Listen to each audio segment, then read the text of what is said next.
एक छोटे से गांव रायपुर में रघु नाम का किसान रहता था। रघु के परिवार में उसका एक छोटा बेटा और पत्नी थी। रघु स्वभाव का बड़ा ही अच्छा था, लेकिन बहुत गरीब था। उसके पास थोड़ी बहुत जमीन थी। उसके ही सहारे रघु का घर चल रहा था, लेकिन जमीन अब बंजर होती जा रही थी। उसमें ना के बराबर फसल होती थी, जिसमें रघु का घर भी ठीक से नहीं चल पा रहा था। इस कारण रघु बहुत चिंतित रहने लगा। अगर ऐसे ही चलता रहा तो हमारा गुजारा होना भी बहुत मुश्किल हो जाएगा और मुझे इस बात की बहुत चिंता सताती है। क्या करूं, कुछ समझ ही नहीं आ रहा। अजी, आप फिक्र क्यों करते हैं? मुझे लगता है हमें हमारी फसल को बदल देना चाहिए। शायद हमारा खेत धान की खेती के लिए नहीं बना है। क्यों ना आप उस पर कोई दूसरी खेती कर लो। तुम सही कह रही हो सरिता, पर फिर से खेती करने के लिए बहुत खर्चा आएगा और हमारे पास जितना भी धन था सारा खत्म हो गया है। अब और पैसे हम कहाँ से लाएंगे? अगर आप मेरी बात मानो तो कुछ पैसे जमींदार से क्यों नहीं उधार ले लेते? पर सरिता, इतना बड़ा जोखिम उठाना सही रहेगा? अगर हमने दूसरी फसल लगाई और वो भी खराब हो गई तो हम जमींदार के पैसे कैसे लौटाएंगे? और हम पहले ही इतने कर्ज में हैं और ज़्यादा कर्ज में डूब जाएंगे। पर हमारे पास दूसरा कोई रास्ता नहीं है। हमें हमारी किस्मत आजमानी ही पड़ेगी। ठीक है सरिता, मैं आज ही जमींदार के पास जाता हूँ। रघु जमींदार से कर्जा ले लेता है और उन पैसों से फिर से खेती शुरू कर देता है, लेकिन किस्मत इस बार भी उसका साथ नहीं देती।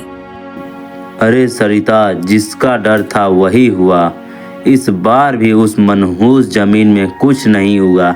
अब मुझे कुछ समझ ही नहीं आ रहा है। मैं पूरी तरह से हार चुका हूँ। आप ऐसा क्यों कह रहे हैं? इस तरह हिम्मत मत हारिए, कोई ना कोई हल निकल ही आएगा। सरिता, मैं हिम्मत नहीं हारना चाहता, पर अब मुझे में हिम्मत नाम की कोई चीज ही नहीं बची। मैं पूरी तरह से टूट चुका हूँ। इतना बोलकर रघु घर के बाहर चला जाता है और जाकर एक पेड़ के पास बैठ जाता है। तभी रघु का चचेरा भाई मोहन वहां पर आता है और बोलता है, इस बार भी फसल अच्छी से नहीं आई, पूरी फसल खराब हो गई। रघु, मेरी मानो तो तुम खेती करना ही छोड़ दो। इतने सालों से कर रहे हो, कुछ मिल रहा है क्या तुम्हें? हर साल तुम कर्ज उठाते हो। ऐसे करते करते तुम पूरी तरह से कर्ज में डूब चुके हो। ऐसे तुम्हारा गुजारा कैसे होगा? सारी फसल की जड़ तुम्हारा खेत ही है। मेरी मानो तो तुम खेती करना बंद कर दो। भैया, अगर मैं खेती करना बंद कर दूंगा तो क्या करूंगा?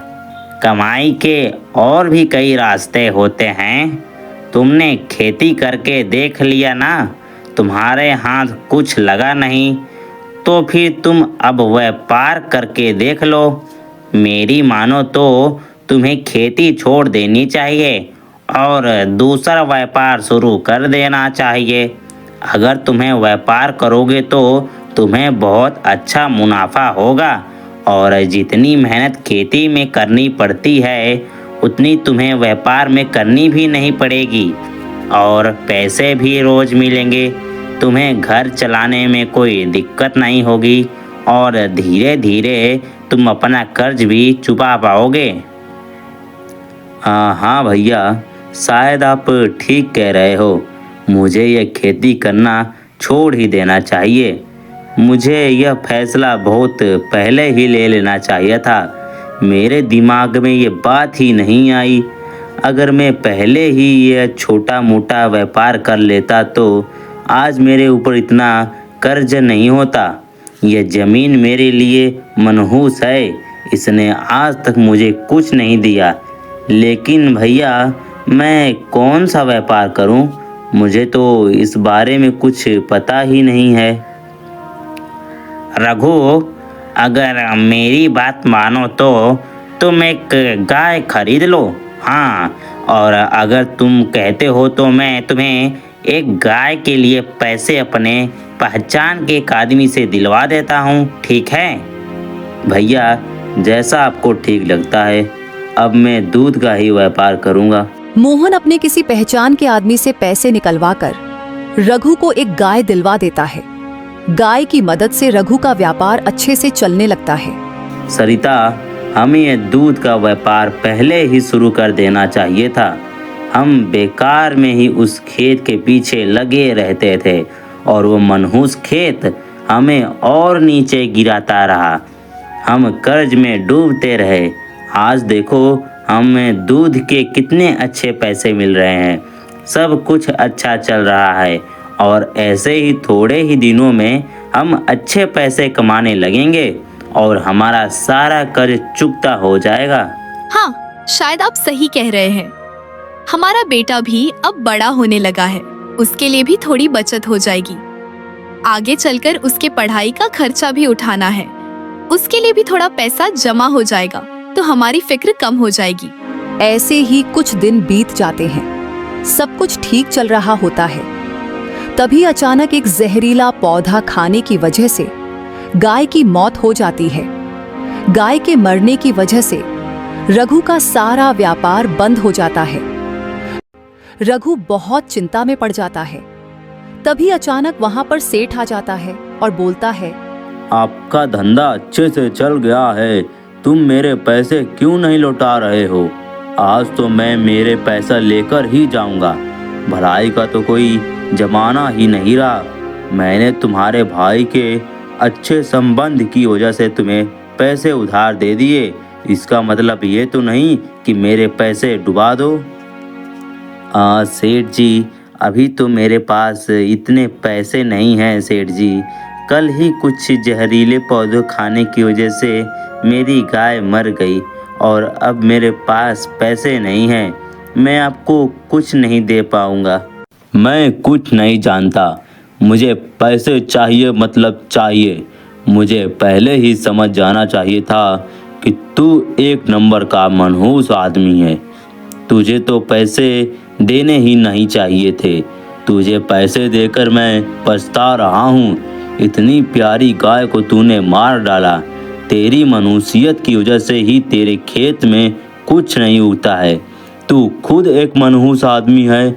अगर कल शाम तक तूने मुझे पैसे नहीं लौटाया तो कल मैं गांव के मुखिया जी को लेकर आऊँगा और तुझे तेरे घर से बाहर निकलवा दूंगा। याद रख, कल शाम तक कुछ भी करके मेरे पैसे मुझे तैयार चाहिए। अभी के लिए तो मैं जा रहा हूँ। सेठ की बातें सुनकर रघु को चिंता हो जाती है। वह गुस्से से खेत की ओर निकल जाता है और खेत पहुंचकर बोलता है, यह जमीन मेरे लिए मनहूस है। इस जमीन की वजह से मैं इस राह पर हूँ। इस खेत ने मेरा कभी साथ नहीं दिया, मुझे कभी अच्छी फसल नहीं दी। मैं हर साल इसमें कितनी मेहनत करता हूँ, पर इसने आज तक मुझे कभी मेरी मेहनत का फल नहीं दिया। आज जो कुछ भी हो रहा है इस खेत की वजह से हो रहा है। अगर ये खेत ना होता तो मुझे इतना कर्ज ना लेने की ज़रूरत पड़ती। आज मैं जितना भी कर्ज में हूँ ये सब इस खेत की वजह से है। आज मैं इस मनहूस खेत को ही बेच देता हूँ और अपना सारा कर्जा चुकता कर लेता हूँ। थोड़ा बहुत पैसा बच जाएगा, उससे मैं कोई नया व्यापार कर लूँगा। और गुस्से में रघु गांव के सेठ के पास जाता है और बोलता है, सेठ जी, मैं आपके पैसे नहीं चुका पाऊँगा और फिलहाल दूसरा कोई काम करने के लिए मेरे पास पैसे नहीं हैं। इसलिए मैं मेरा खेत बेच रहा हूँ और मैं चाहता हूँ कि आप मेरे खेत ले लो। उसमें से जो आपका जितना पैसा हो रहा है वो आप काट कर बाकी की मुझे दे दीजिए। सेठ को एक योजना सूझती है। वह मन ही मन सोचता है, एक काम करता हूँ, ये वैसे भी खेत बेचने के लिए तैयार हो गया है तो इसका खेत में बहुत ही कम भाव में खरीद लेता हूँ। इससे अच्छा सौदा नहीं मिलेगा। वैसे भी ये मजबूरी में बेच रहा है। यही वक्त है इसकी मजबूरी का फ़ायदा उठाने का। इसका खेत बहुत कम दाम में ले लेता हूँ। हाँ, तुम जैसे मनहूस आदमी से खेत लेकर मैं क्या अपनी जिंदगी बर्बाद कर लूँ? तुम्हारे साथ साथ मनहूसियत मेरे घर में भी आ जाएगी। मैं वो खेत तुमसे नहीं लूँगा। मैं क्या, गांव का कोई भी आदमी तुमसे वो खेत नहीं खरीदेगा। ऐसा मत बोलिए सेठ जी, मेरे पास कोई और रास्ता नहीं है। अगर ये खेत नहीं बिकेगा तो मैं आपको पैसे कभी नहीं लौटा पाऊँगा।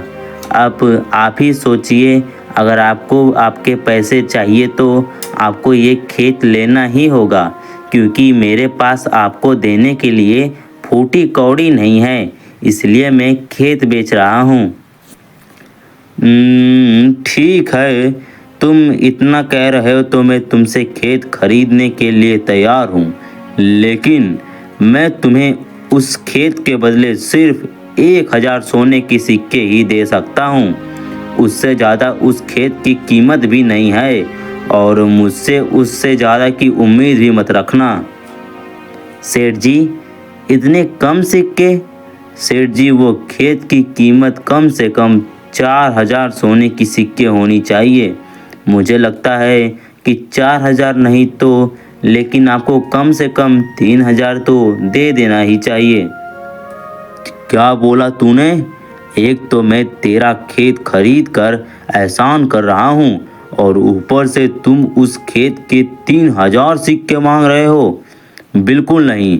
वैसे भी उस खेत को मैं अच्छी तरह से जानता हूँ। तुम्हारी आज तक उसमें कभी ठीक तरह से फसल नहीं हुई है।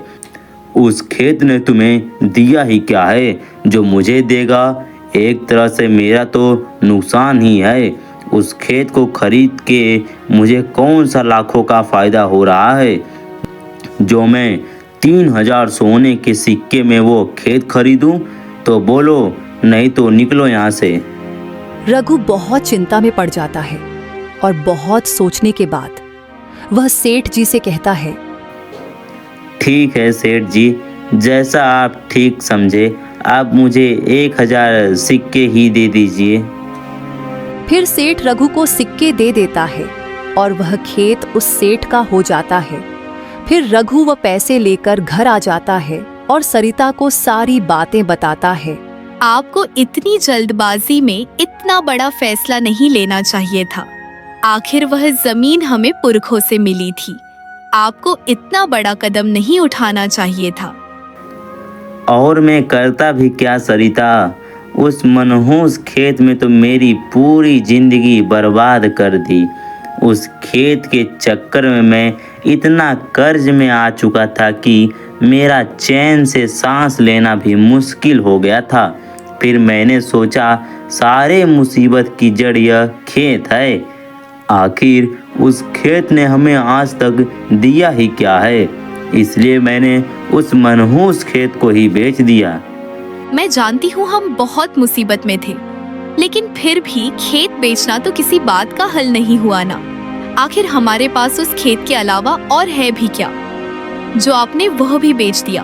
आप कुछ भी कहो, लेकिन मुझे आपका यह निर्णय सही नहीं लग रहा। और तो और उस सेठ ने आपकी मजबूरी का फायदा उठाया है। आपको केवल उस सेठ ने 1000 सिक्के ही दिए हैं, जबकि वह खेत कम से कम 4000 सिक्कों में बिकना चाहिए था। उसने आपका फायदा उठाया है और आप भी उसके जाल में फंसकर उसे 1000 सिक्के में खेत बेचकर आ गए। अब मैं कुछ नहीं कर सकता सरिता। मुझे उस आदमी पर बहुत गुस्सा आ रहा था। सेठ ने मुझे बहुत खरी खोटी सुनाई और वह अपने पैसों के लिए किसी भी हद तक जा सकता था। मुझे किसी भी हालत में उसके पैसे लौटाने थे, इसलिए मैंने उसे गुस्से में आकर खेत ही बेच दिया। रघु और सरिता बहुत ही निराश हो जाते हैं। फिर रघु घर से बाहर निकल जाता है। रास्ते में उसे अपना एक दोस्त मिलता है। अरे रघु, पहचाना? मैं बिरजू। कितने दिनों बाद तुमसे मिल रहा हूँ। कैसे हो भाई? अरे बिरजू, तुम्हें क्या बताऊँ यार, मैं बहुत परेशान हूँ। एक मुसीबत से छुटकारा पाता हूँ तो दूसरी मुसीबत में फंस जाता हूँ। अब तो ऐसा लगने लगा है कि जिंदगी का कोई मकसद नहीं है, कोई फायदा ही नहीं है। परिवार के लिए भी कुछ ना कर पा रहा हूँ, ना अपने लिए। ऐसा लग रहा है कि कहीं जाकर अपनी जान दे दूँ। अब तो मेरे दिमाग ने भी काम करना बंद कर दिया है। मेरी मति मारी गई थी जो मैंने अपना खेत भी बेच दिया, वो भी सिर्फ 1000 सिक्कों में। ये तू क्या कह रहा है रघु? आखिर ऐसा क्या हो गया था जो तुझे इतना कम भाव में अपना खेत बेचना पड़ा? फिर रघु बिरजू को सारी बातें बताता है। फिर बिरजू बोलता है, अब भी कुछ नहीं बिगड़ा है। मेरे पास एक तरकीब है। मैं तुम्हारा खेत वापस तुम्हें दिला सकता हूँ। क्या सच में बिरजू? ऐसा हो सकता है क्या? लेकिन वो सेठ अब मुझे मेरा खेत क्यों लौटाएगा? मुझे नहीं लगता कि वो खेत मुझे वापस देगा। जरूर लौटाएगा। मेरे पास एक योजना है। मैं जैसा जैसा कहता हूँ वैसा करो। सेठ खुद तुम्हारे घर आकर तुमसे कहेगा कि उस खेत को वापस ले लो, और हाँ, तुम सिर्फ उसे 200 सिक्के ही दोगे। उससे ऊपर उसे एक सिक्का भी मत देना। वह खुद तुम्हारे घर खेत बेचने आएगा।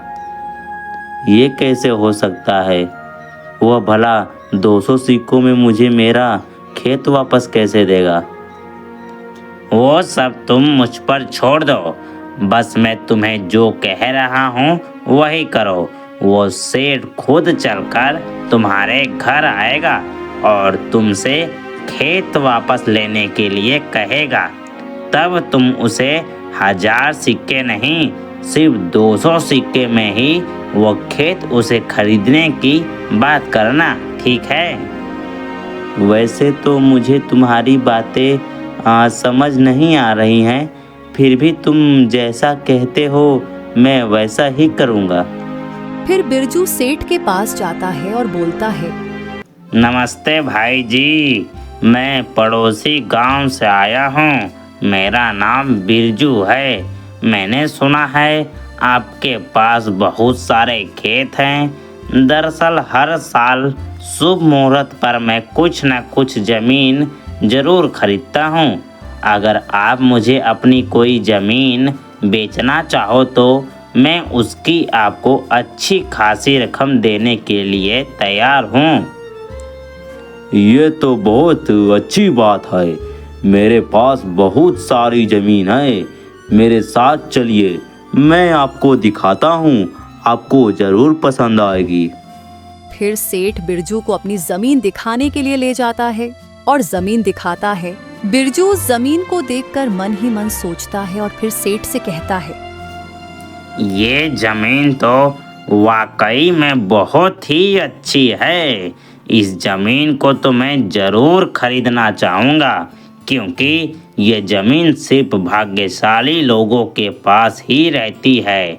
मैं देख सकता हूँ कि ये ज़मीन की दिशा बहुत ही उत्तम है। ये ज़मीन जिस किसी के भी पास होगी, उसके पास किसी भी बात की कोई कमी नहीं होगी। वह आदमी जो चाहे वो पा सकता है। भविष्य में उसे किसी बात की कोई चिंता करने की ज़रूरत नहीं है। जिसके पास भी ये ज़मीन रहेगी, उसकी पीढ़ी दर पीढ़ी घर बैठकर आराम से खा सकती है। बिरजू जी, आपको इस ज़मीन के बारे में इतना सब कुछ कैसे पता? भाई जी, मुझे ज्योतिष विद्या का बहुत अच्छे से ज्ञान है। मैंने पूरे 5 साल तक एक बहुत बड़े महात्मा से विद्या सीखी है, तो मैं देखकर पहचान जाता हूँ। मैं इस ज़मीन का भूत, भविष्य और वर्तमान सब देख सकता हूँ। ये ज़मीन तुम्हारे पास है, इसलिए तुम सेठ हो। ये सब कुछ तुम्हें जो मिला है वो सिर्फ इस ज़मीन की वजह से मिला है, और मैं इस ज़मीन का सौदा बिल्कुल गंवाना नहीं चाहता। तुम बोलो, इस जमीन की क्या कीमत चाहते हो? मैं तुम्हें मुंह मांगी कीमत देने के लिए तैयार हूँ। सेठ सोच में पड़ जाता है और बिरजू से कहता है, नहीं नहीं, मैं इसे अपनी जमीन नहीं दे सकता। जैसा कि ये कह रहे हैं, मुझे लगता है इन्हें सब कुछ पता है, सब बातों का इन्हें ध्यान है और इतनी अच्छी ज़मीन में नहीं बेच सकता। ये ज़मीन मेरे लिए बहुत ही भाग्यशाली है। अगर ये ज़मीन मुझसे छिन गई तो पता नहीं क्या हो जाएगा। मैं किसी भी हालत में ज़मीन नहीं दूंगा। बिरजू जी, माफ़ करना, मैंने गलती से आपको ये ज़मीन दिखा दी थी। दरअसल मैं यह नहीं, आपको दूसरी ज़मीन दिखाने आया था। चलिए मेरे साथ, मैं आपको दिखाता हूँ। नहीं भाई जी, मुझे कोई दूसरी ज़मीन नहीं चाहिए, ना ही मुझे दूसरी ज़मीन देखनी है। मुझे तो यही ज़मीन खरीदनी है। आप इसकी कीमत बोलिए, मैं आपको मुंह मांगी कीमत देने के लिए तैयार हूँ। आपके लिए सौदा घाटे का नहीं होगा, मैं वादा करता हूँ। बस आप कीमत बोलिए। नहीं नहीं बिरजू जी, मुझे ये ज़मीन बेचनी ही नहीं है। वो मैंने गलती से आपको दिखा दी। मैं दूसरी ज़मीन दिखाना चाहता था। ये ज़मीन मेरी है और मैं इसे किसी भी हाल में किसी को नहीं बेचूंगा। आप चलिए ना, मैं आपको और एक ज़मीन दिखाता हूँ। आपको वो ज़रूर पसंद आएगी। फिर सेठ बिरजू को उस जमीन के पास ले जाता है जिसको सेठ ने रघु से खरीदी थी। वह जमीन देखकर बिरजू बहुत खुश हो जाता है। फिर सेठ बोलता है, ये देखिए, यह ज़मीन मैंने कुछ दिनों पहले ही खरीदी है। यह ज़मीन भी बहुत अच्छी है। आप इसे खरीद सकते हैं, लेकिन हाँ, बदले में मुझे ज़मीन के 5,000 सोने के सिक्के चाहिए। क्या तुम इस ज़मीन की बात कर रहे हो? मैं ये ज़मीन बिल्कुल नहीं खरीदूंगा। यह ज़मीन मेरे किसी लायक नहीं है। अरे तुम 5,000 सोने के सिक्के के बारे में बात कर रहे हो? मैं तो इसे मुफ्त में भी ना खरीदूं। आप ये क्या कह रहे हैं? आखिर इस ज़मीन में ऐसा क्या है कि आप इसे मुफ्त में भी खरीदने के लिए मना कर रहे हैं? ऐसा क्यों? मुझे ये ज़मीन नहीं खरीदनी, बस। ये ज़मीन नहीं, मनुष्यत है। मैं तो इस सोच में हूँ कि अब तक तुम ठीक कैसे हो, क्योंकि ये ज़मीन जिसके भी पास होगी उसको बर्बाद होने से कोई नहीं रोक सकता। तुम्हें तो अब तक बर्बाद हो जाना चाहिए था, क्योंकि ये ज़मीन जिसके भी पास रहेगी उसकी ज़िंदगी बर्बाद हो जाएगी। उसके पास कुछ नहीं बचेगा, वह अनाज के लिए भी मोहताज हो जाएगा। मैं अपनी विद्या के बल पर सब कुछ देख सकता हूँ। इस ज़मीन का भूतकाल बहुत ही भयानक रहा है।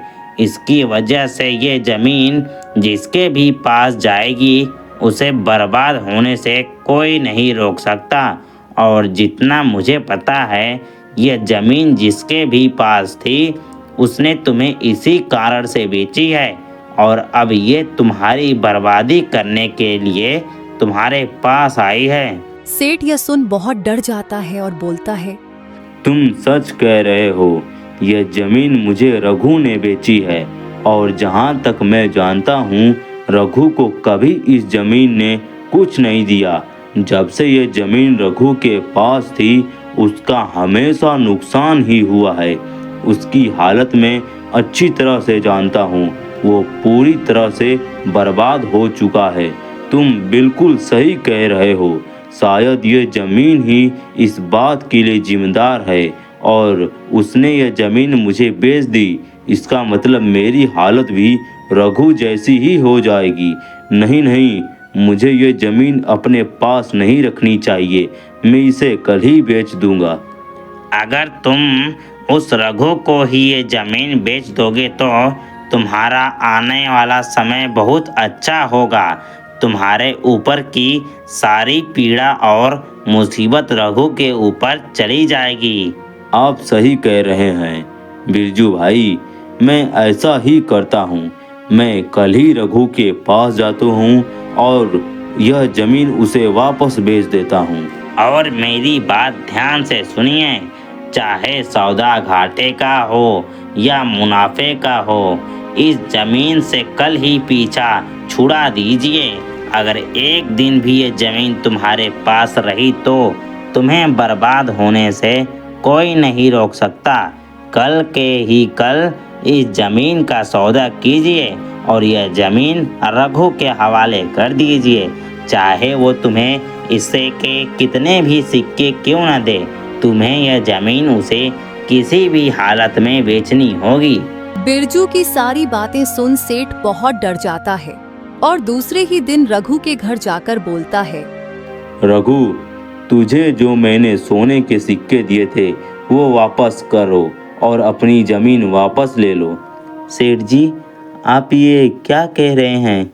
मैंने वो जमीन आपको बेच दी है और आपने उसके बदले में मुझे सोने के सिक्के भी दे दिए थे और ये सिक्के अब खर्च हो गए हैं। मेरे पास सिर्फ 200 सोने के ही सिक्के ही बचे हैं। अगर आप ज़मीन मुझे फिर से बेचना चाहते हैं तो मैं आपको केवल 200 सोने के ही सिक्के दे सकता हूँ, सिर्फ 200 सिक्के। नहीं नहीं, मैं तुम्हें पूरे 1000 सोने के सिक्के दिए हैं। तुम मुझे लौटा दो और अपनी ज़मीन ले लो। सेठ जी, मैंने आपको कहा ना, वो सारे सिक्के खर्च हो चुके हैं। मैं आपको केवल 200 सोने के ही सिक्के दे सकता हूँ। क्या करूँ, इसके पास तो केवल 200 सोने के ही सिक्के ही हैं। मैंने तो इसे 1000 सोने के सिक्के दिए थे। यह सौदा तो बहुत घाटे का हो जाएगा, लेकिन वो ज़मीन में अपने पास भी नहीं रख सकता। बिरजू ने कहा था कि अगर वो ज़मीन में अपने पास रखूँगा तो मैं पूरी तरह से बर्बाद हो जाऊँगा। नहीं नहीं, उस ज़मीन को अपने पास नहीं रख सकता। मुझे आज ही रघु को वो ज़मीन बेचनी होगी। एक काम करता हूँ, 200 सोने के सिक्के में ही इस ज़मीन को बेच देता हूँ। बर्बाद होने से अच्छा है मैं थोड़ा घाटा ही सहन कर लूँ। ठीक है, तुम मुझे 200 सोने के सिक्के ही दे दो और तुम्हारे खेत वापस ले लो। रघु ये सुन बहुत खुश हो जाता है क्योंकि उसे 200 सोने के सिक्के में उसका खेत वापस मिल जाता है। फिर वह अपने दोस्त के घर जाता है। बिरजू भाई, तुम्हारा शुक्रिया, तुमने मेरा खेत मुझे वापस दिलवा दिया। मैं तो सोचा था कि मुझे मेरा खेत कभी वापस ही नहीं मिलेगा।